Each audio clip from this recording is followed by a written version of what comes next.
যেটা অনেক পুরুষ মিলেও সরাতে পারত না। তারপর একাই তাদের পশুদের পানি খাওয়ালেন। দুই মেয়ে অবাক হয়ে তাকিয়ে রইল। এরপর মুসা আলাইহিস সালাম গাছের ছায়ায় বসে নরম স্বরে দোয়া করলেন, হে আল্লাহ, আমি তোমার প্রতি দানের মুখাপেক্ষী।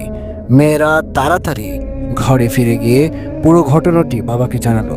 শুনে হযরত শুআয়ব আলাইহিস সালাম বললেন, তাকে ডেকে আনো। এক কন্যা লজ্জায় গুটিয়ে মুসা আলাইহিস সালামের কাছে গেল এবং বলল, আমার বাবা আপনাকে ডাকছেন, যাতে আপনার সাহায্যের প্রতিদান দিতে পারেন। মুসা আলাইহিস সালাম তাদের ঘরে গেলেন। হযরত শুআয়ব আলাইহিস সালাম তার নৈতিকতা দেখে বললেন, তুমি আমার এক কন্যাকে বিয়ে করো। শর্ত হলো তুমি আমার সাথে 8 বছর থাকবে। যদি 10 বছর পূর্ণ করো, সেটি তোমার মহত্ব হবে। মুসা আলাইহিস সালাম রাজি হলেন এবং 10 বছর বিশ্বস্তভাবে কাজ করলেন।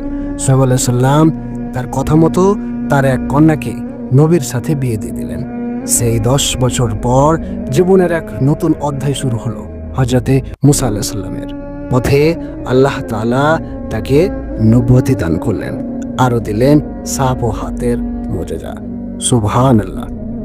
আজকের এই ভিডিওটি যদি ভালো লেগে থাকে তাহলে চ্যানেলটিকে অবশ্যই সাবস্ক্রাইব করুন। ধন্যবাদ।